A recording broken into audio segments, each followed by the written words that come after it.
Kempot Keluarga Manajemen Podcast.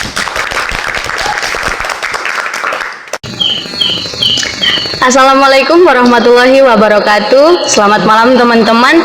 Kembali lagi bersama saya Sefrinet Vika Kapo di Kempot Keluarga Manajemen Podcast. Teman-teman, pada malam hari ini lagi kembali Kempot mengundang tamu yang istimewa, tamu yang cantik, tamu yang hebat. Dia ini merupakan koordinator di Kemendagri BEM, Kementerian Dalam Negeri. Kampus kita tercinta Universitas Mahakarya Asia Yogyakarta. Langsung saja nih kita ke Kak Tasya Tarigan. Selamat malam Kak Tasya. Oke, halo, selamat malam Kak Sefri. Apa kabar nih Kak? Sehat sih Kak, baik, luar biasa sih hari ini. Alhamdulillah. Lancar puasanya Kak? Alhamdulillah lancar. Sehat-sehat kan Kak? Sehat, aman, mantap. Kalau boleh tahu kesibukan Kakak selain menjadi koor di Kemendagri apa nih? Kalau soal kesibukan, kebetulan juga aku sebagai Sekretaris Umum di Forum Mahasiswa Akuntansi Sedaerah Istimewa Yogyakarta. Kemudian ada beberapa organisasi di luar, mencakup organisasi daerah juga, ada 2. Wah. Mungkin itu aja sih. Itu aja. Ya. Tetapi dengan begitu banyak kesibukan seperti itu, Kak Hacu bisa, Kak Tasya bisa membagi-bagi waktu ya. Hebat sih Kak. Kalau boleh minta tips nih untuk memanajemen waktu dengan begitu banyak kesibukan di luar, gimana nih Kak? Mungkin biar saya dan teman-teman yang di balik kamera bisa tahu, bisa mengikuti tips dari Kak Tasya nih. Berbicara soal tips, yang mungkin kesibukan orang-orang berbeda karena ya ada yang diprioritaskan dan ada yang dipentingkan juga. Ya kalau dari aku sendiri, tujuan utama kesini itu kan kita kuliah. Organisasi itu mungkin sebagai acuan dari dalam diri aku untuk berproses keluar itu bagaimana, karena ya kita tidak hanya berproses di kampus saja. Benar. Kita juga perlu mengenal ruang lingkungan luar gitu. Tipsnya ya pinter-pinter aja lah memanajemen waktu, diprioritaskan mana yang harus diprioritaskan, dipentingkan mana yang harus dipentingkan, tetap menyeimbangi gitu. Tetapi selama Kakak berorganisasi dengan kesibukan banyak di luar begitu, pernah nggak Kakak merasa kayak lelah, capek, males lanjut gitu? Pernah nggak? Ya pastinya pernah sih. Pasti ada satu kejadian yang benar-benar buat kita kayak aku pengen keluar, pengen banget udah keluar dari semua ini, capek itu. Tapi ya dari kita sendiri kan punya tanggung jawab, kewajiban di hal yang udah kita berani masuk itu, kita harus mempertanggungjawabkan. Bener banget. Apalagi tanggung jawab itu harus ya Kak. Iya, bener. Kalau udah berani mengambil seperti mengambil itu Kak? Resiko, maksudnya kayak udah berani untuk masuk ke dalam situ, berarti udah harus berani tanggung jawab untuk hal tersebut. Begitu ya kan Kak? Kakak nih kan koor di Kemendagri. Aku mau tanya nih Kak, apa yang membuat Kakak tertarik atau apa yang memotivasi Kakak untuk bergabung di BEM, berada di naungan BEM, apalagi sekarang sebagai koor Kemendagri? Hal yang membuat aku tertarik di Kemendagri itu ya, ini kita cerita dikit ya, boleh aja. Karena kebetulan aku tuh dari terbilang semester 2 udah beberapa kali ikut event organisasi kampus yang diselenggarakan oleh Kemendagri sendiri. Ada itu kepanitiaan PKKMB, Ormaba. Ya jadi bisa dibilang aku cukup nyaman berada dalam ruang lingkup internal kampus. Kemudian juga ya kita sama-sama pengen bangun kan kampus kita itu jadi lebih baik lagi ke depannya. Itu aja sih, nggak ada motivasi yang wah-wah banget gitu. Kalau Kakak bilang ingin membangun untuk membaik lagi kampus kita, artinya belum bagus ya sejauh ini ya Kak? bukan gitu sih. Gini, kan kampus kita lagi di tahap perkembangan. Oke. Nah, bagaimana kita membuat kampus kita ini berkembang menjadi lebih bagus lagi? Itu tuh dari kita. Tugas kita masing-masing, tugas kita bersama gitu. Sejauh Kakak menjadi koor di Kemendagri, hal apa yang udah membuat Kakak bahwa merasa saya sudah nih kontribusi untuk membangun kampus kita tercinta ini? aku berbicara soal kontribusi, itu bukan dari hanya saya sebagai koordinator Kemendagri, tetapi sebagai kita sebagai mahasiswa biasa itu berkontribusi dalam hal apapun di kampus ini.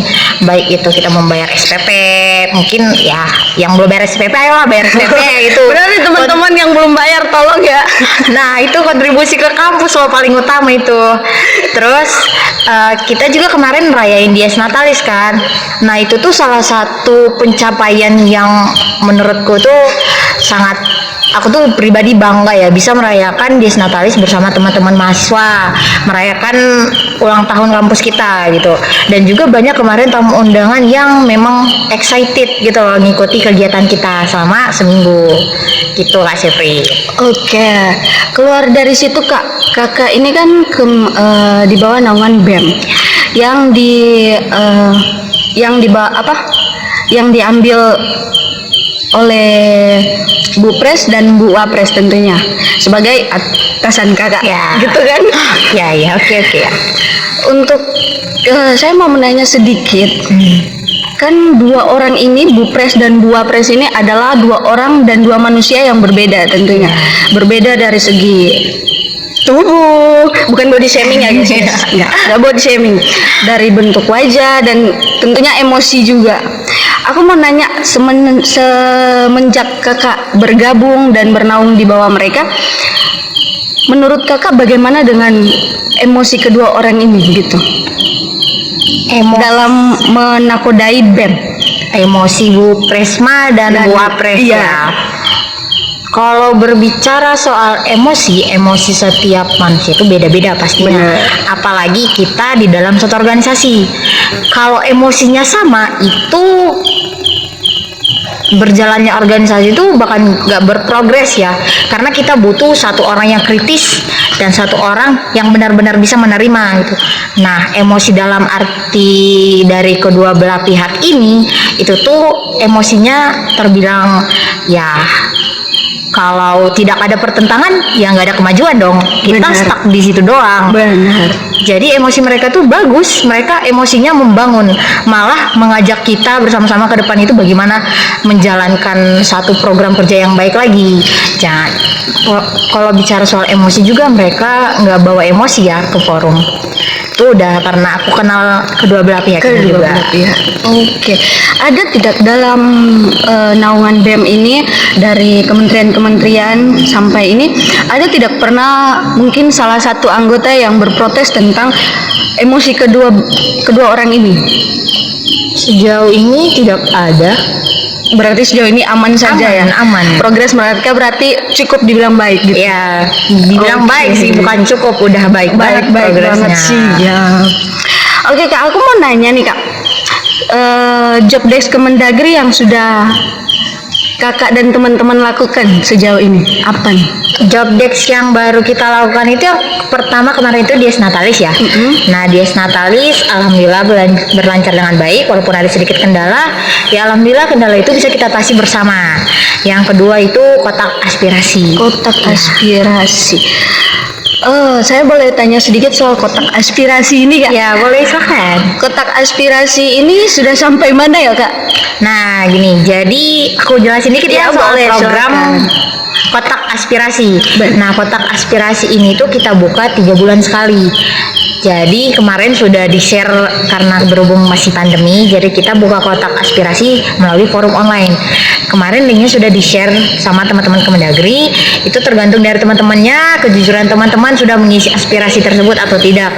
Nanti akan kita buka di bulan ke-6. Kemudian kita akan bahas dulu, kita kaji dulu apakah ini benar-benar layak kita naikkan atau kita selesaikan secara bersama gitu. Oke, berarti sampai saat ini suara-suara itu masih disimpan. Ya, kita sudah baca, kita simpan, cuman ya kita masih buka di bulan ke-6 lagi. Jadi nanti kita rampung dulu baru kita naikkan karena kita kan nggak tahu kan kapasitasnya ya, kita mau naikkan 5 suara juga nggak mungkin. Benar. Gitu. Saya sempat dengar kemarin dari teman, kebetulan saya juga belum sempat mengetahui informasi soal itu kotak suara untuk mahasiswa itu. Kemarin ada teman saya bilang bahwa kotak suara mahasiswa ini di situ di flyernya dibilang untuk seperti penyampaian perasaan mahasiswa, terutama untuk kampus, dan juga seperti masalah-masalah mahasiswa. Ini masalah seperti ada orang tua, percintaan dan lain-lain. Ini kotak suaranya untuk membangun kampus kah atau membuka aib mahasiswa nih Kak?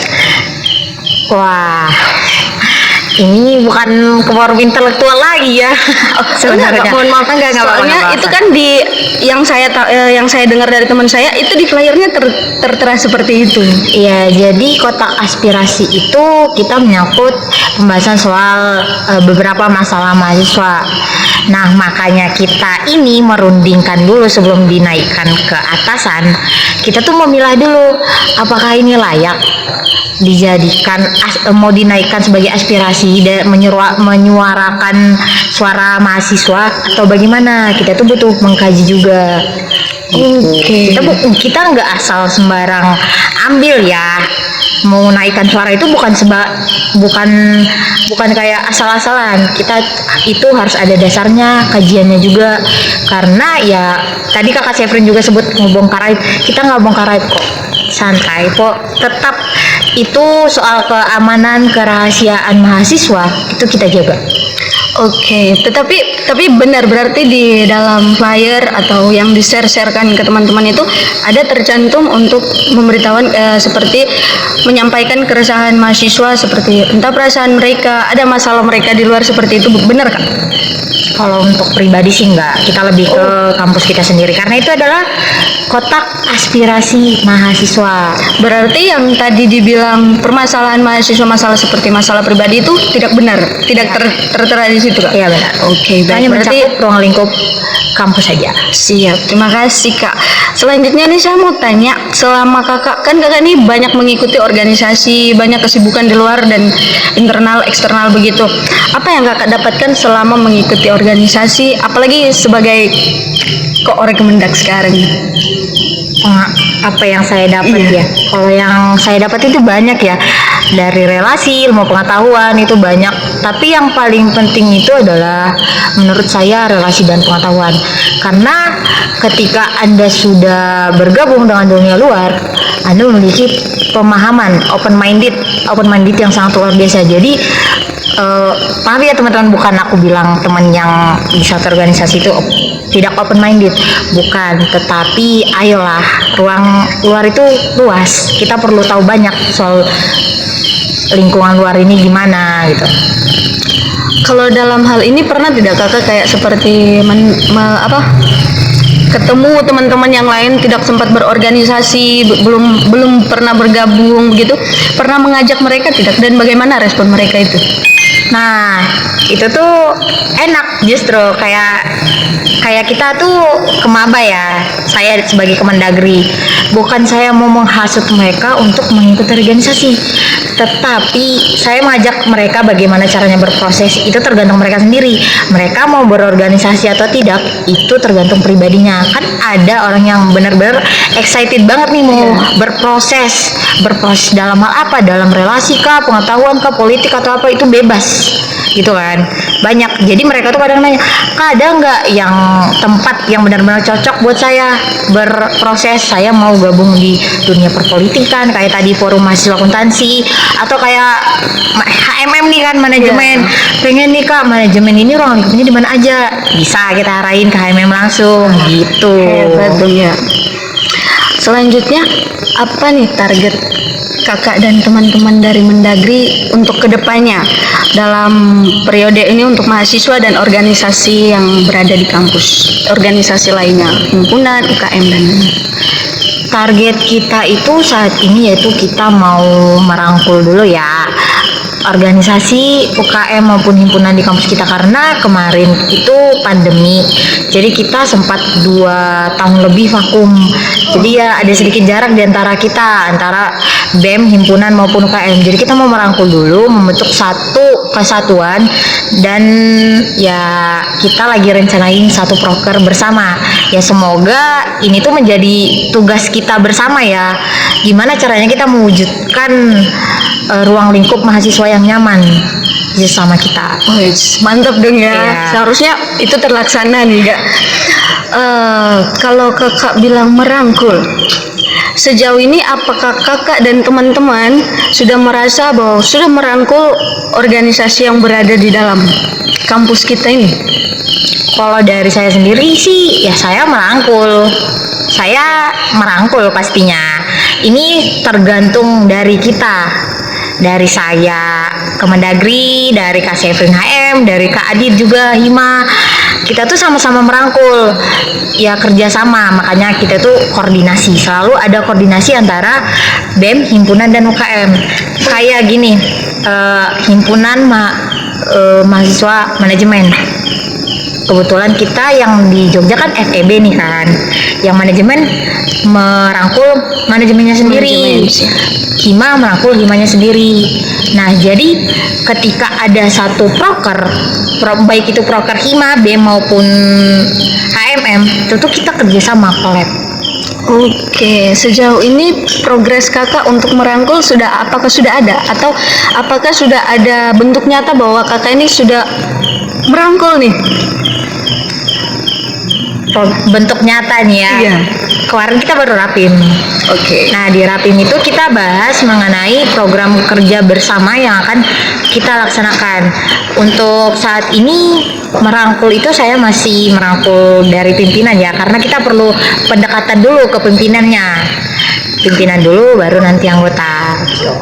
Berarti kakak sudah pernah untuk seperti berdiskusi bersama pimpinan yang lain dengan mengikuti rapim tersebut? Ya sudah. Karena kakak sudah pernah mengikuti rapim, gunanya rapim apa kak? Saya boleh tahu? Soalnya saya belum pernah ikut rapim nih kak. Oh ya, oke. Menarik nih. Jadi rapim itu adalah rapat pimpinan, yang dimana rapat ini itu kita rapat bersama pimpinan-pimpinan UKM maupun himpunan yang ada di kampus kita. Tujuan rapim ini adalah berkoordinasi. Koordinasi dalam arti ya setiap himpunan UKM itu punya program kerjanya masing-masing kan. Nah program kerja ini tuh kita perlu tahu apa aja, karena apabila nanti ada proker yang bertabrakan, takutnya nanti yang dari HMM menyelenggarakan satu proker itu kurang partisipan atau apa. Nah makanya kita perlu tahu program kerja itu apa, biar kita bisa menyuarakan, memberitahu ke mahasiswa, ayo nih HMM lagi ada acara besar, ramein dong, ajak teman-teman yang lain gitu. Apakah dari kakak nih, saya maksudnya mau pendapat dari kakak saja nih, dalam rapim tersebut apakah teman-teman yang lain sudah tahu bahwa itu rapim ada isinya? Jangan sampai mereka ikut rapim ini hanya kosong, mereka hanya ikut dan kayak oke, pelongo-pelongo, yang penting naruh badan udah pulang. Apakah kakak bisa menjamin bahwa dalam rapim itu mereka mengetahui dan tahu isi di dalam rapim itu? Ya tentu saja, pasti mereka tahu. Kenapa? Karena rapim itu diadakan sekali sebulan. Sekali sebulan itu juga kita kaji, kita bahas dulu. Yang kemarin itu rapat kita ini, terus yang hari ini kita tetap mengingatkan, tetap berkoordinasi. Dalam rapim tentunya ada proker-proker yang kita tadi kakak bilang saling sharing begitu ya, kalau kurang salah saya dengar. Kalau saya boleh tahu, apakah proker Kemendagri ini melanjutkan proker dari tahun lalu atau membuat proker baru untuk kepengurusan baru ini?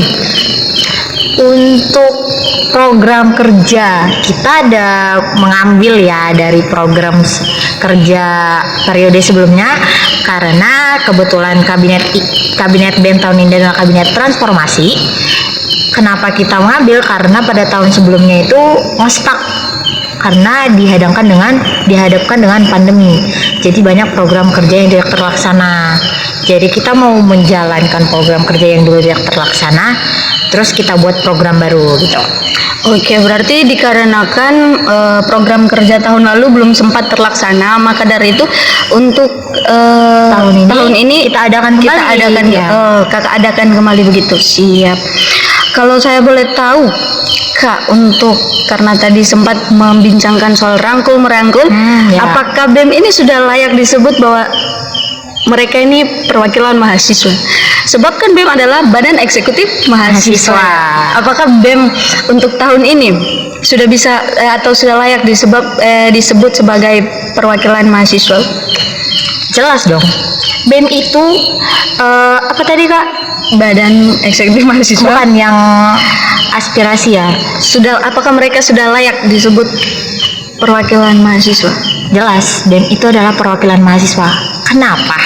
Bisa dirasakan sendiri oleh HMM ketika membentuk suatu kegiatan, ya pasti kita mengikut sertakan BEM juga kan. Kita itu mewakilkan suara mahasiswa ke atasan. Nah, ini atasan sekarang. Kita kan nggak tahu kan, keputusan ada di atasan, bukan di BEM-nya. Kita selalu menyuarakan setiap suara aspirasi mahasiswa ke atasan.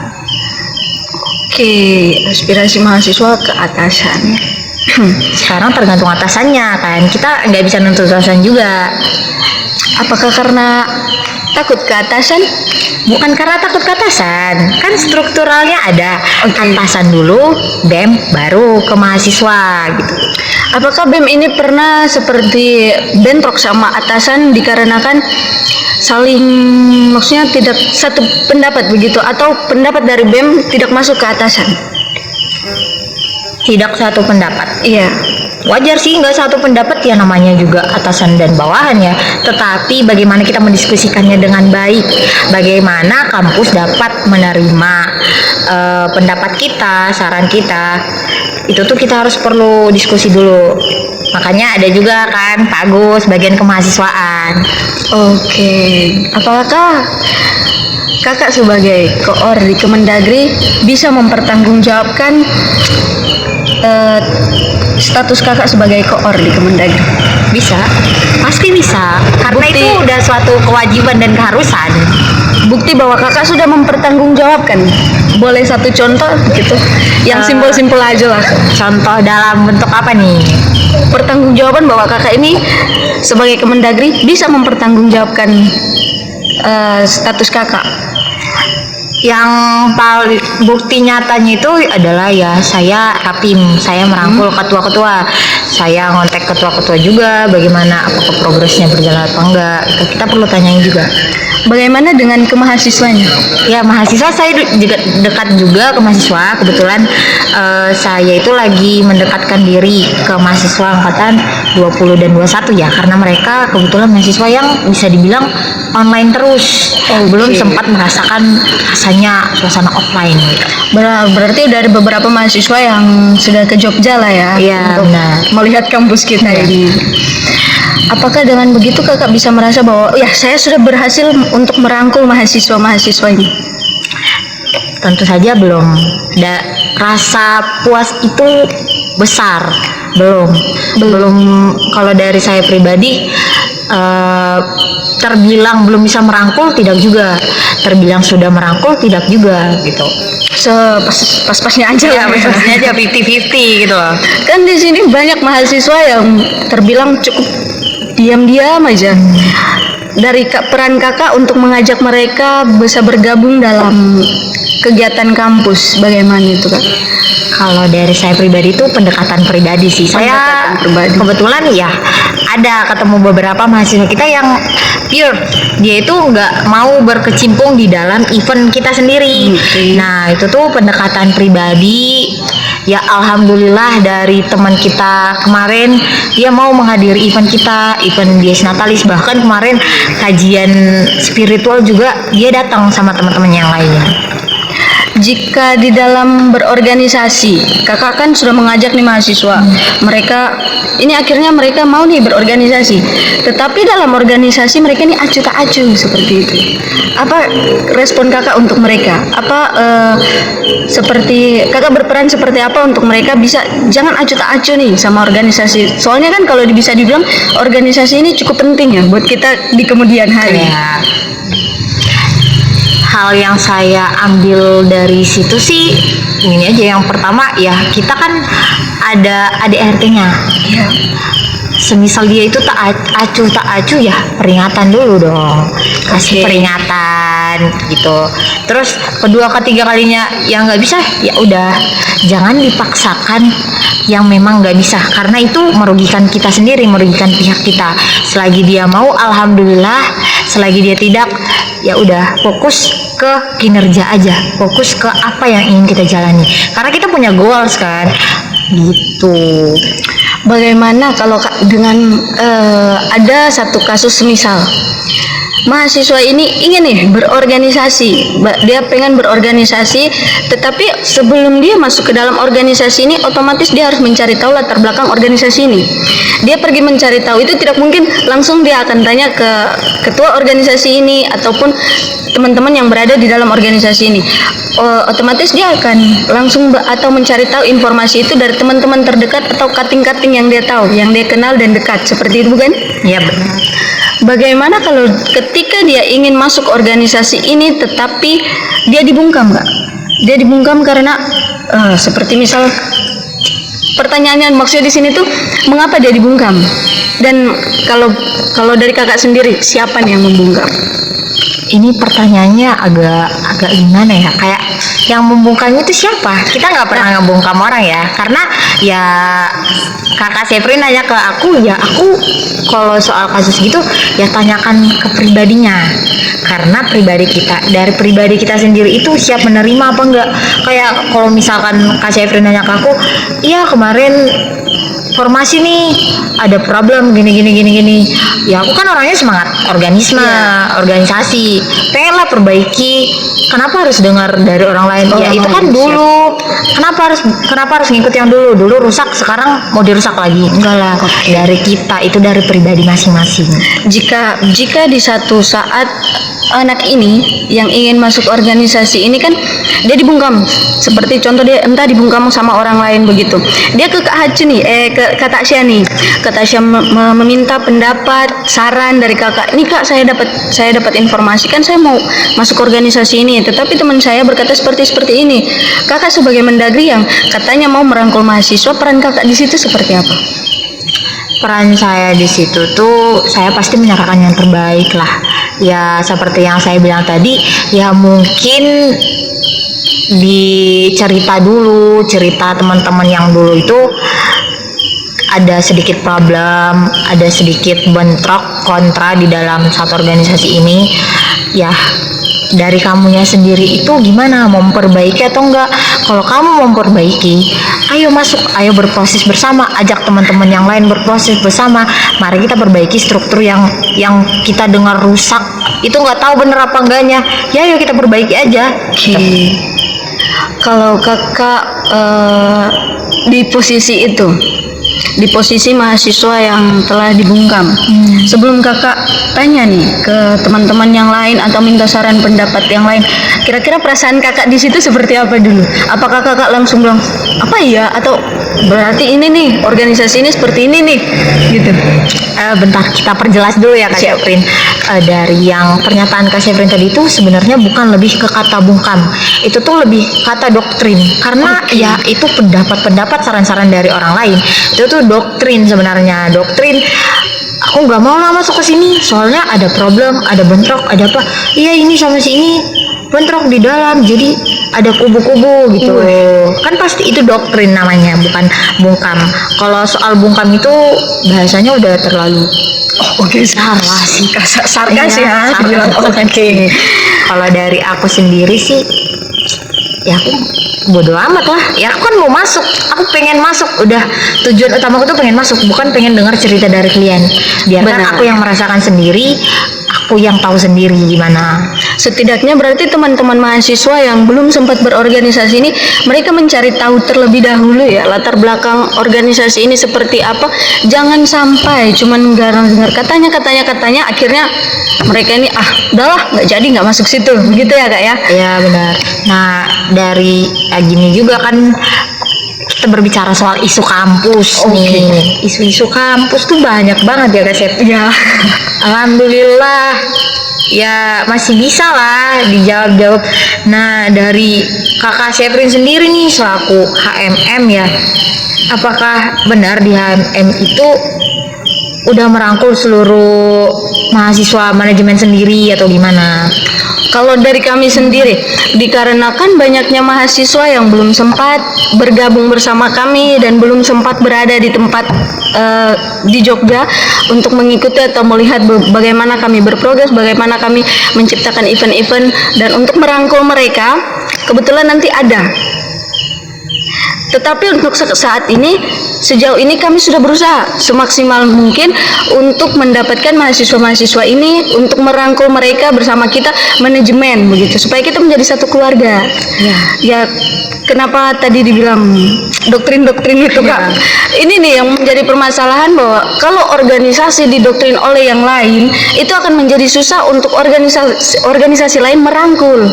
Dikarenakan doktrin ini, racun-racun ini yang begitu menyebar, seperti itu Kak. Tapi kalau sejauh ini progres kami HMM sudah cukup berusaha untuk merangkul mahasiswa. Ya harapannya ke depannya kita bisa lebih bekerja sama lagi ya kan, Kemendagri sama HMM. Harapannya kita dari Kemendagri juga bantu ini pasti. Alhamdulillah kalau seperti itu. Karena ya aku juga, walaupun aku dari akuntansi sendiri ya, aku tuh pengen ya tahulah sedikit tentang keluarga besar manajemen. Ya yang namanya keluarga itu, siapa loh yang nggak tertarik keluarga bisa dianggap jadi rumah kedua gitu. Oke Kak, saya mau lanjut nih Kak. Keluar dari itulah, nanti kita melenceng jauh kan tidak enak kan. Kita kembali. Saya mau bertanya tentang Ormaba, LDKM dan Disnatalis itu proker BEM dari Kemendagri atau kampus Kak? Kita bahas yang Ormaba dan Disnatalis dulu ya. Ormaba dan Disnatalis itu memang program kampus, namun kampus kita memiliki badan eksekutif mahasiswa. Jadi ada koordinasi di antara kampus dan badan eksekutif mahasiswa. Untuk LDKM itu saat ini proker BEM ya, bukan program kerja kampus. Kalau Ormaba dan tadi Disnatalis itu merupakan proker dari kampus. Kemarin pas Disnatalis itu kan dibilang Disnatalis Unmaha, seperti itu kan? Iya benar. Tetapi yang saya tahu, untuk mereka menarik delegasi UKM yang lain, kok saya tidak sampai dengar itu Kak? Oh, bagian kepanitiaannya ya Kak? Iya, di bagian kepanitiaan. Kenapa tidak ada delegasi dari organisasi, dari himpunan yang lain seperti itu? Ini kemarin itu kita kebetulan Disnatalisnya itu mepet banget ya waktunya. Jadi kita langsung open recruitment yang terbuka untuk seluruh mahasiswa. Kita tidak menarik dari delegasi himpunan maupun UKM gitu Kak. Ini bisa minum gak sih Kak? Boleh, silakan. Aduh, minum dulu teman-teman. Dahaga ini. Aduh. minum Kak. Jadi seperti itu ya, karena kemarin sempat kami dengar juga, karena delegasi kok nggak ada kan ini padahal program kampus seperti itu nggak ada delegasi. Nggak ada delegasi gitu. Nih dari kami himpunan loh. Kaget juga, maksudnya kami sendiri ya Kak. Kemana aku nggak diajak gitu, pasti kami ini dianggap keluarga nggak sih di kampus ini? Apakah kami disuruh untuk berdiri sendiri? Apakah kami disuruh untuk independen lah ini? Kalian harus berdiri sendiri lah gitu. Karena kemarin emang waktunya, masalah waktu. Kita tuh mau pasti ya kan delegasi juga, kita minta delegasi himpunan dan UKM juga, pasti himpunan butuh rapat. Iya. Ini yang bisa siapa? Kebetulan juga kita di situ baru masuk kuliah. Banyak mahasiswa yang belum bisa lah memanajemen waktu, makanya kita buka open recruitment yang terbuka untuk seluruh mahasiswa. Jadi yang mau dari HMM masuk, dari HIMA masuk, UKM manapun masuk, ya it's okay. Kita itu nggak narik delegasi gitu. Jadi tersendiri aja. Tersendiri ya.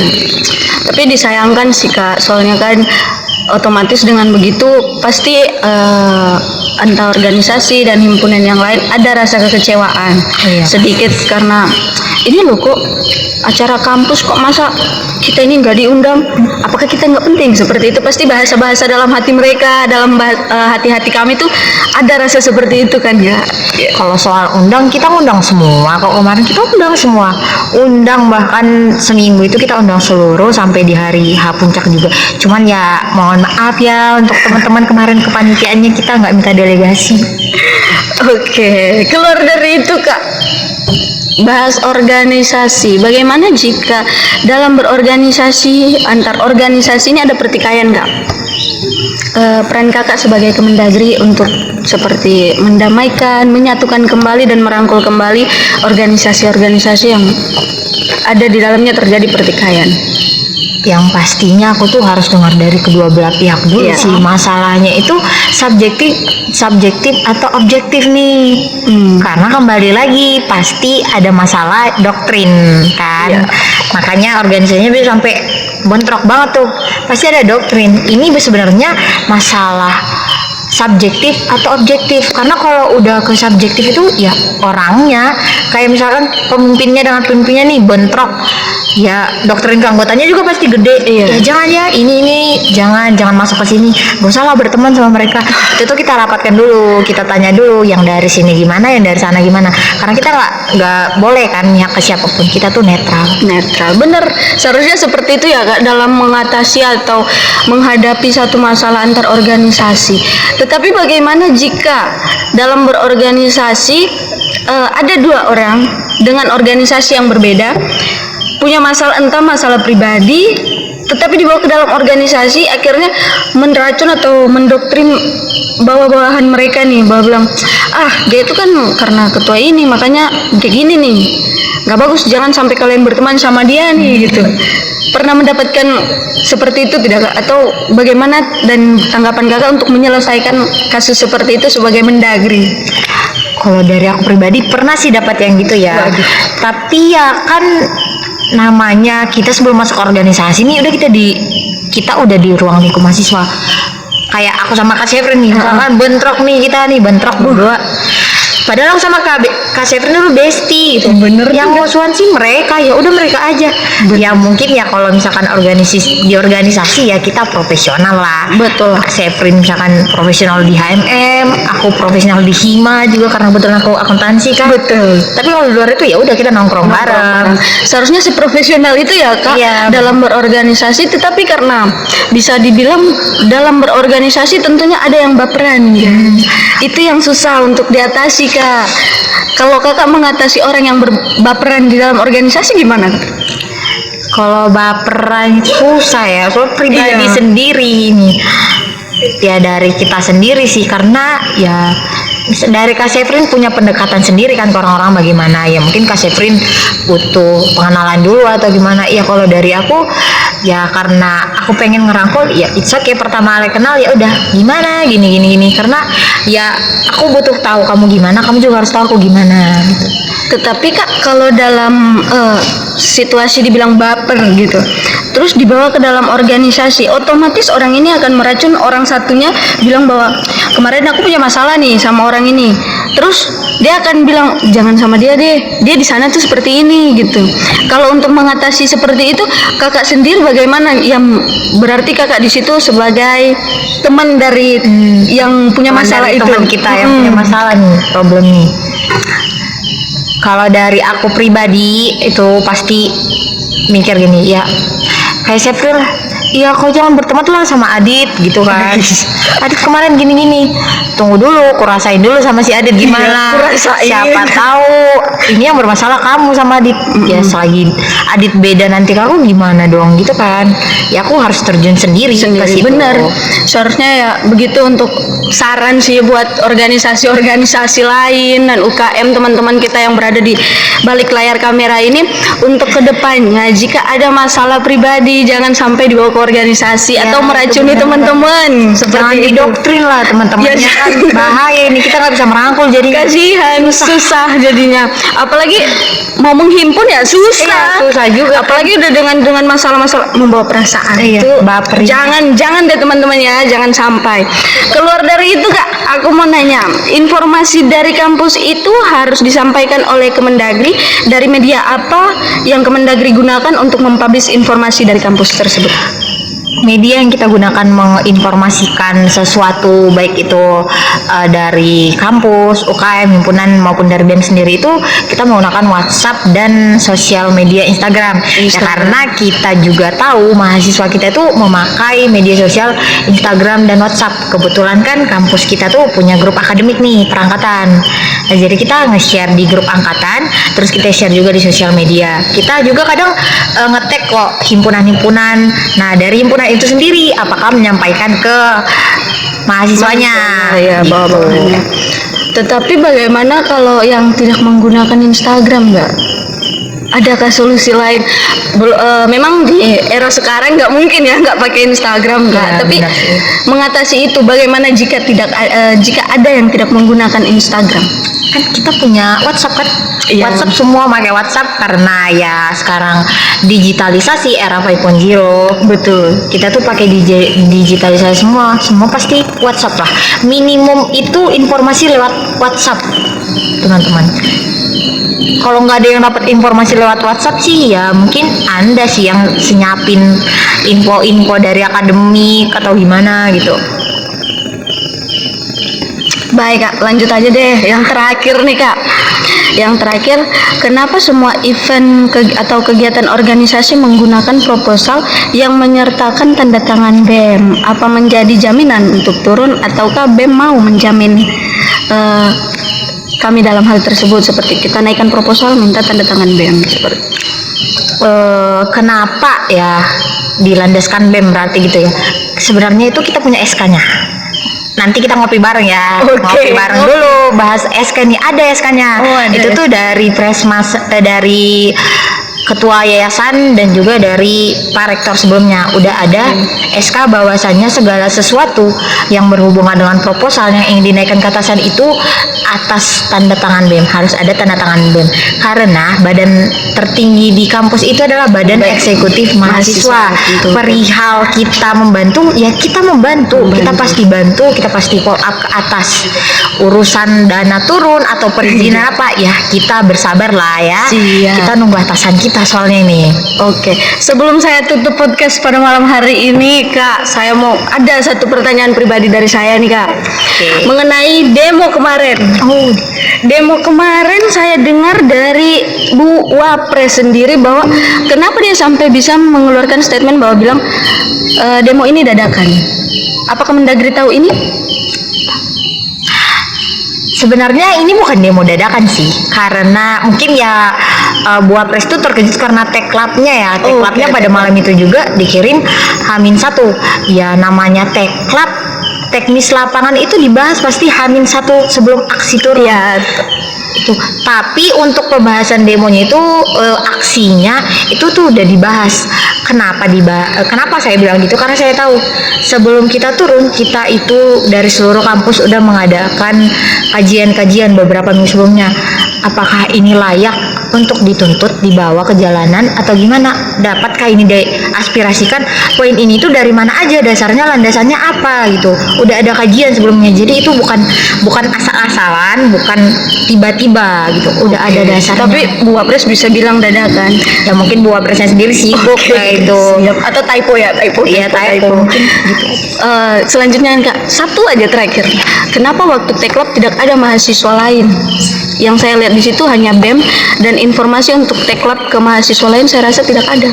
Saya tidak mendengarkan bahwa ada informasi untuk mengajak mahasiswa lain turun di teklap seperti itu. Oh ya, itu emang kemarin ya dari saya ke Mendagri sendiri nggak nge-share kan ke grup Iya. mahasiswa gitu.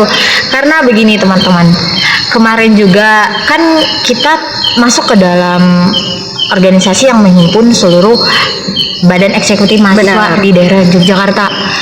Nah kita ini tuh nunggu informasi dari mereka. karena ya seperti yang kita bilang tadi, strukturalnya ada. Kita sebagai anggota di sini ada ketuanya juga di sana. Mereka yang menginformasikan waktunya. Nah, kebetulan waktunya Teklab itu udah pukul 9. Kita mau ngajak mahasiswa juga susah karena kebetulan kemarin ada ibadah juga PMK gitu. Ada juga kajian di Gelanggang. Dan untuk aksinya kan kita nge-share juga kan. Iya. Habis Teklab kita nge-share pasti ke grup mahasiswa. Dari saya sendiri tuh nge-share. Besok yang mau turun aksi monggo silakan. Bener Poin juga. tujuannya ada, yang mau ditanyakan silahkan gitu. Siap. Kayaknya cukup banget nih pembahasan kita pada malam hari ini. Panitia yang lain juga sepertinya sudah marah-marah. Iya. Kita Kelamaan cukupin kita ini. ini. Pembahasan kita sudah banyak. Ternyata banyak juga yang seharusnya mahasiswa lain di luar sana tahu. Terima kasih banyak ya Kak Hacu sudah Siap. sempatkan hadir untuk pada malam hari ini mengisi podcast kita pada malam hari ini. Maaf Kak Tasya. Iya, nggak apa-apa. Sorry tadi salah banting. Iya, nggak apa-apa, santai. Baik, terima kasih untuk teman-teman. Semoga kalian bisa menonton ini nanti dan bisa mendengarkan informasi-informasi yang baru-baru ini dari Kakak Tasya Tarigan. Cukup sekian dari kami. Wassalamualaikum warahmatullahi wabarakatuh. Waalaikumsalam. Selanjutnya siapa lagi ya guys?